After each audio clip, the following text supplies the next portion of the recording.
President Obama says his new deficit plan is not based on class warfare. No, it is based on math.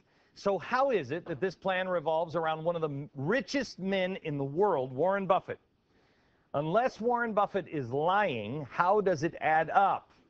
We've talked to accountants, we've done the math ourselves, but we decided to go right directly to the source. This is a GBTV exclusive. We have Warren Buffett's secretary actually here, who apparently you pay higher taxes than Warren Buffett. Actually, no, I don't. You don't? Not even close, no. That's a lie, just like the lie Warren told me when he said he was going to leave his wife when I was 21. Really? It's a complete lie. Okay. And in fact, that's not the only time we've been lying throughout this process. You know, I'm a little sick of Warren at this point. You know, I've been around for a long time. This isn't my first. How long have you been working with him? 64 years. 64 years. 4 years. Wow. I've been working for him. All right. Yeah. And, you know, honestly, he's been telling me a lot of things, been telling American people a lot of things, and a bunch of crap, basically. Really? So actually, he's lied at least 11 times on this one Buffett rule. Okay, so that's not including the I'll leave my wife. No, yeah, that's the 12th one. Okay, all right, that's coming in the So notes. let's go with the 11 lies that Warren Buffett has told. Well, first of all, he's lying about the tax rate that I pay, number one. I don't pay anything close to 30%. Actually, you know, Glenn, I pay about 14.3%. That's according to CBO records of someone making $64,000 a year, which is what he says I make, which honestly is inflated. I don't really make that much. He skims a little bit off the top. How do you think he got so rich? But you get, but you get a little something extra on the side? I give him a little bit something extra on the side. You know, when you, I mean, he's got good taste in women. Well, thank you very much, Glenn. I appreciate that. Okay. So anyway, you don't make that much money.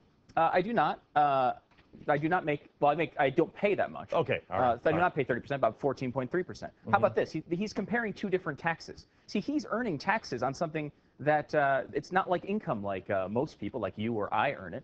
He's earning it on capital gains. That's taxed at a lower rate. But it's just like comparing. It's like saying that Warren Buffett pays less for sales tax than a secretary pays an income tax. They're two different taxes at two different rates. It makes absolutely no sense. All right. Number three, he's already been taxed on that money. He earned the money and was taxed the full rate of 35%. And then afterwards, he invests it, makes a profit off of that, and that's taxed at a lower rate. You sound a little bitter.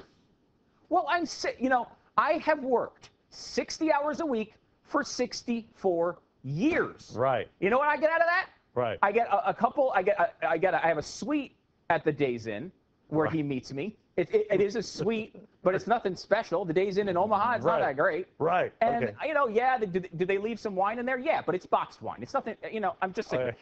Number four, he is the exception of the rule of the mega rich. You know, he's making 90% of his income from investments. The average mega rich person is only making 38% of their income from investments. So the rate is much higher for those people. Not to mention, you know, one of those other guys that's only making 38% probably would be a little bit more generous on secretary's tax. Right. You know what? Maybe they would. Well, that's another one. Number five, his secretary, me, is an exception to the rule of secretaries. I mean, at least on paper, he pays me $60,000 a year, which is actually higher than the $33,000 average. And the thing about that is, that means the average secretary is really paying about a 10% effective rate. You'll notice that's lower than 30%, but that's what Warren does. He lies. He lies to me and he lies to everyone else. Number six, rich people pay more than the middle class. You know, the top 10% of taxpayers pay 73% of all taxes, and the bottom 51% of taxpayers pay 0% of all taxes. 0%. 0% matches up to the Christmas present I got last year from Warren Buffett, which was 0. I got nothing from Warren. You know why? His wife was home. That's why. That's why. All right. Number seven is really rich not people. Good. What? Yes, go ahead. Number seven, rich people already carry the more of the burden. I just explained a lot of that, but it also goes back to this one here, where rich people pay 29% tax on average, and the middle class pays about 15%. It's almost double. How about this one? The Buffett rule has nothing to do with wealth. It has nothing to do with multimillionaires. What it has to do with is professional investors. Because you could be making 50 grand a year and still get that same rate. If you're making 90% of your money from investments, you're going to pay that rate no matter how much you make, whether you're paying 50 million or 50,000. And honestly, someone with 50,000 would probably be a little bit more generous with Christmas presents. I'm just saying. How about number 9? The Obama rule doesn't even target people like Warren Buffett. That's an interesting one. It's interesting how really rich people like Warren, who I thought loved me, is a guy who just finds a way to target himself without targeting himself. How do you mean it doesn't apply to people like Warren Buffett? Well, it's pretty interesting because you have a let me give you the details. I have the stats here. So let's talk about the actual rates. I told you that they're already paying higher rates. Yeah. But if you break it down and you go down into the numbers, you will find that there is some room to complain here. What it is people who make 7 digits get totally screwed compared to people who make 8 digits. You pay a slightly lower rate if you're making over $10 million a year than you do than, say, you're making $1 million a year. So really the problem lies in that the 7-digit person is getting screwed compared to the 8-digit person. That problem is legitimate, I'm sure, though no 7-digit person is actually complaining about it. But the funny part about it is Obama's rule starts at $1 million, the exact rate in which you're paying already more than the person making $10 million. So it's actually targeting the people getting screwed by this problem the most. Just like I got screwed by Warren on Easter. Oh, okay. All right. Let's go. How about Last two quickly. Number 10, rate on investment should be lower than the normal rate. It should. It creates investment, and it creates people who are actually job creators are dishing the money out. Does this not seem credible for some reason at this point? You have a strange, you look a lot like my producer Stu, who's a man. You know, that is incredibly rude. I didn't mean it that way. I meant that you look very mannish.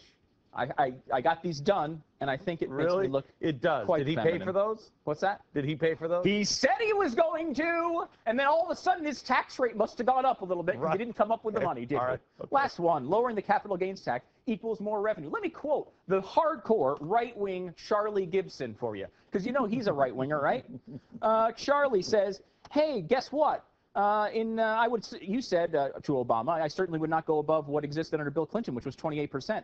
It's now 15%, and that's almost doubling it if you went to 28. But Bill Clinton actually lowered it from 28 to 20, and Bush dropped it to 20 to 15. And, quote, in each instance when the rate drops, revenue for the tax increased. And when they raised the tax in the 80s, it decreased. The bottom line is this has nothing to do with actually bringing in more money or helping the economy. 10 and 11 prove that. The truth is, he just wants to vilify people, and he's taking it out on Warren Buffett, which that's the only part of this I feel good about. Well, why are your earrings attached to your hair and not your ears?